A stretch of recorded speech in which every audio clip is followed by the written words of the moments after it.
असमानता के पक्षधर थे। हम यहाँ जो लोग बैठे हुए हैं उनको समानता नहीं देखना चाह रहे थे, लेकिन भारत के संविधान ने तो हम सबको समानता का अधिकार दे दिया।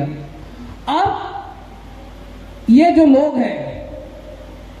सारे धर्म ग्रंथ को छोड़कर ये भारत के संविधान को पढ़ना शुरू किया और हम लोग 73 साल बाद आज इस संविधान को पढ़ रहे हैं। उन्होंने 1951 में सबसे पहले इसी लोक नियोजन में अवसर की समता और समानता के अधिकार के कॉन्सेप्ट को और आर्टिकल 29(2) में जो लिखा हुआ है कि राज्य द्वारा जो पोषित संस्था है वो धर्म, मूल, वंश के आधार पर किसी को सीट वितरण में, शैक्षणिक संस्थान में भेद नहीं करेगा। इन दो आर्टिकल को उठाया और मैसूर के जो मद्रास हाई कोर्ट है वहां चैलेंज किया गया। जब भारत का संविधान बना तो सारे लोग यहाँ कानून के समक्ष समान हो गए, तो कुछ विशेष वर्गों को स्पेशल बेनिफिट क्यों दिया जा रहा है? आर्टिकल 29(2) कहता है किसी भी राज्य से पोषित संस्था में किसी भी व्यक्ति को धर्म, मूल, वंश, जाति के आधार पर भेदभाव नहीं किया जाएगा। ये चंपाकम दोरई राजन नाम की महिला थी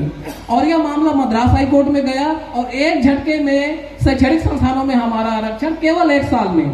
भारत के संविधान बने 1 साल हुआ था, खत्म हो गया।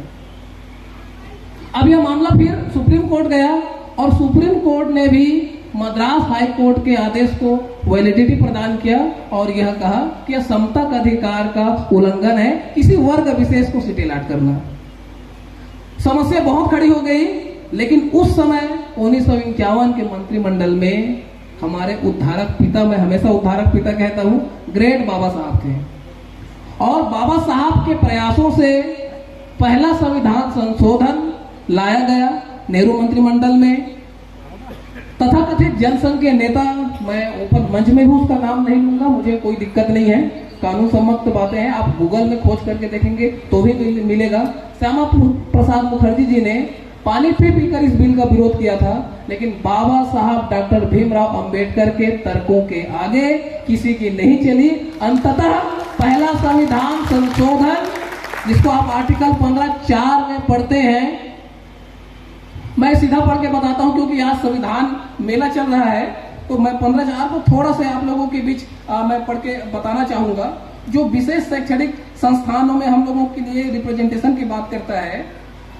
ये 15(4) ये कहता है कि इस अनुच्छेद की